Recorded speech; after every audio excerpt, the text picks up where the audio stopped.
Hello, you're watching World News live from Warsaw on TVP World. My name is Sasha Farbach. Diplomatic talks between the U.S. and Russia and Florida showed cautious optimism Saturday. Moscow's special envoy, Kirill Dmitriev, calling the discussions, quote, constructive.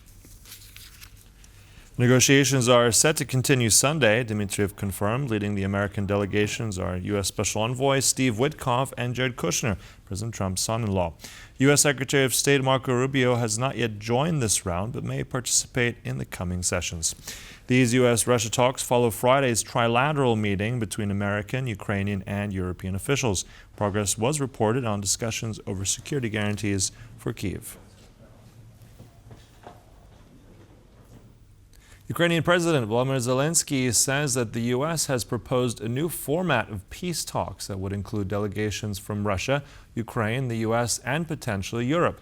Zelenskyy has stated that Kyiv wants to achieve an agreement for stable and lasting peace with reliable security guarantees for Ukraine.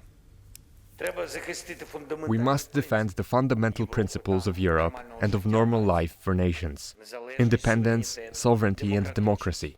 And all of these must also be reflected in the agreement on ending the war. This is exactly how we're working with our partners, preparing an agreement, carefully working on every point, every step to achieve not some backroom carve-up of territory and resources, but an agreement on a stable and lasting peace with reliable security guarantees for Ukraine. This is our goal, and I am grateful to everyone who is helping make this goal a reality. I have briefed the Prime Minister on the situation at the front, both in terms of defense and diplomacy. We discussed the prospects for diplomatic efforts and the possible involvement of European countries.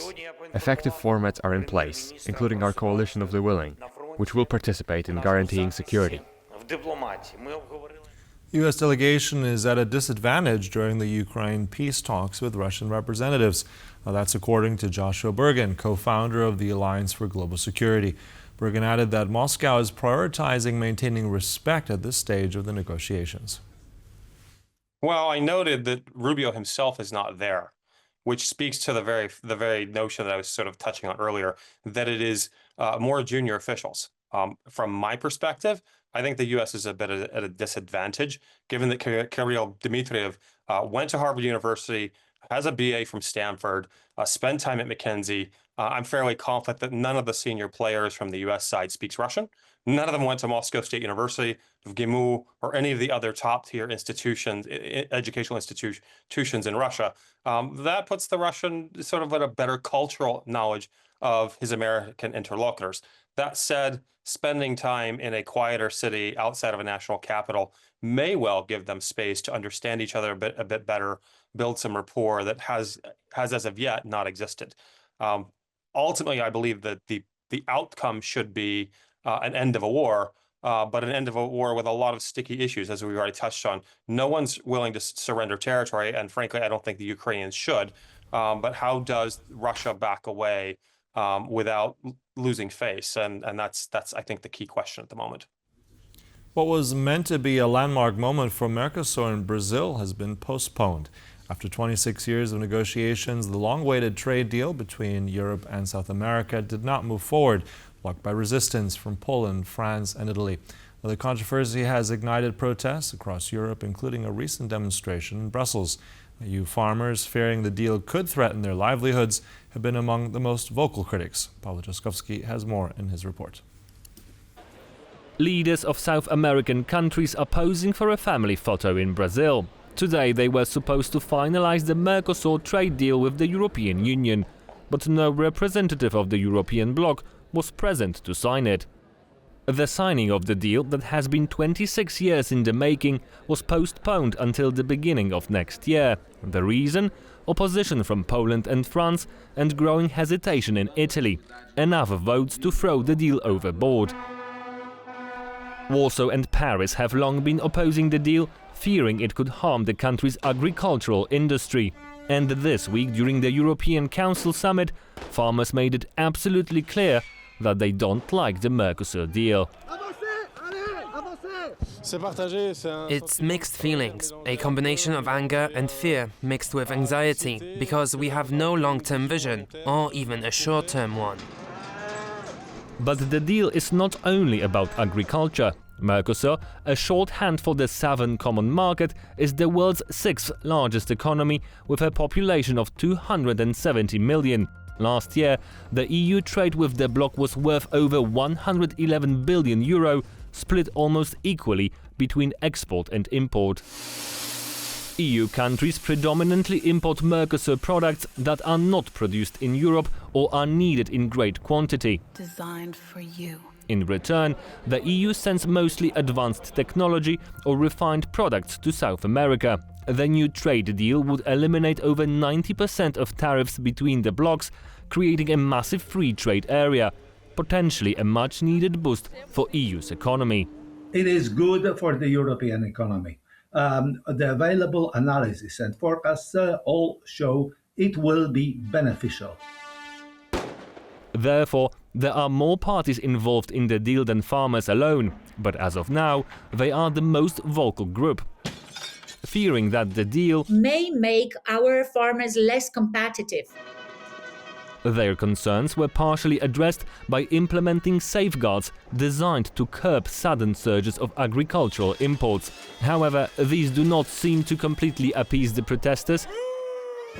Italian farmers eventually forced the country to join the hesitant group this week.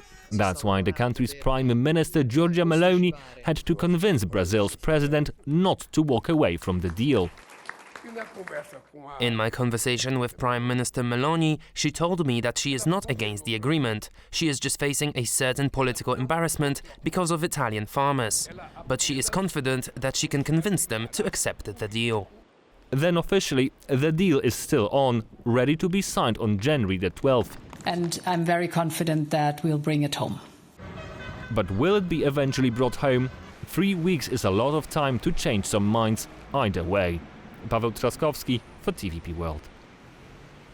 Brazilian President Luiz Inácio Lula da Silva has once again taken a jab at European leaders by saying that without political will and courage on their part, it will not be possible to conclude the Mercosur-EU trade deal negotiations that have been dragging on for 26 years. The signing of the agreement has been delayed once again as Europe tries to find additional solutions to protect its agricultural market. Expert Tomasz Wostowski explains what exactly the trade deal between the EU and Mercosur is and what it means. This South American market has for decades been very protected by very high tariffs. So the EU is hoping to bring down those tariffs on manufacturing goods. That's number one. Number two, we're also hoping to liberalize the services market. So European companies, in particular in financial services, in telecom services, they're quite competitive. And they're hoping to get a piece of the action. European companies are already on that market extensively, but they're feeling, the strain from global competition. So Europeans basically hope to dismantle most of the tariff barriers, regulatory barriers, barriers on services.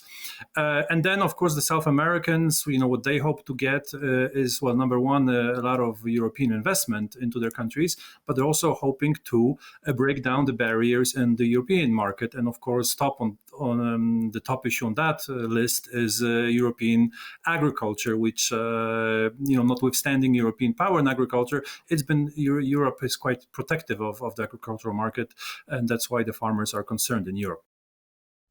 On Saturday, the people of Magdeburg, Germany, commemorated the one-year anniversary of the Christmas market attack that killed 6 and injured 344 others.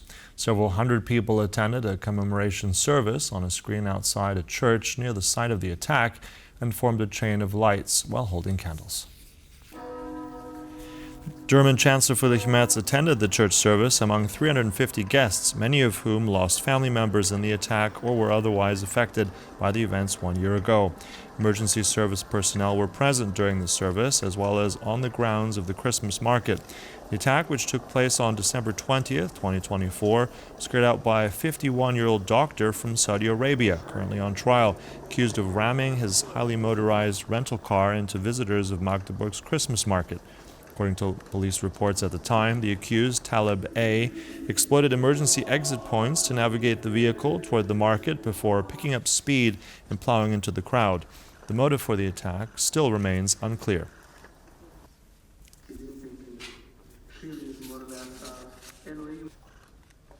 Michał Urbaniak, one of Poland's most renowned jazz artists, has passed away at the age of 82. The late musician's family shared the news on his official Facebook page. The Post read, "He lived and expressed himself through music. He passed away at the age of 82. With love, Dorota Dosha Urbaniak." Michal Urbaniak was a violinist, saxophonist, composer, and arranger, and the godfather of Polish jazz, rock, and fusion. He started his music career in the 1960s and spread Polish jazz around the globe, working with legendary artists such as Herbie Hancock, Miles Davis, Chick Corea, Quincy Jones, and The Weather Report. Blue Origin has launched its first wheelchair user into space. Aerospace engineer Michaela Benthaus shared her journey, emphasizing that people should never give up on their dreams. German engineer Michaela Benthaus has made history, becoming the first wheelchair user to travel to space. Benthaus flew aboard Blue Origin's New Shepard capsule, reaching the edge of space at the Karaman line on Saturday morning. It was the coolest experience ever, honestly. The flight, known as NS-37, was the 16th suborbital tourism mission carried out by Blue Origin, the Jeff Bezos-funded company with the aim of expanding access to space for more people. Also, I didn't only love the view and the microgravity phase, but I also loved all the going up. That was so cool, to feel every stage of going up. Benthaus, who sustained a spinal cord injury in a mountain biking accident, addressed the significance of the achievement. I think you should never give up on your dreams, right? But there's also sometimes just a low probability that it comes true. And I just got very lucky, and I'm very grateful that Blue and Hans and everyone said yes to this journey. In a flight lasting just 10 minutes, Benthaus and her 5 crewmates experienced weightlessness, exceeded 3 times the speed of sound, and made history on a flight once thought impossible. And now for a bit of culture.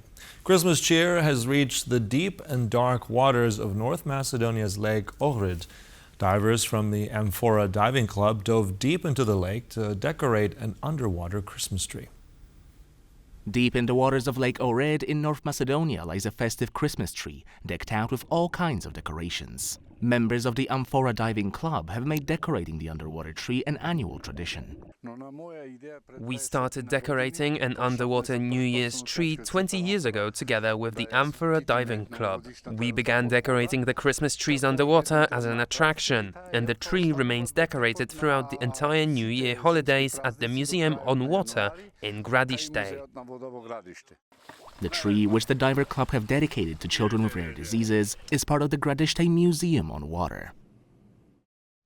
And with that Christmas splash, we conclude World News, but stay right here with us on TVP World for more news and commentary. Goodbye.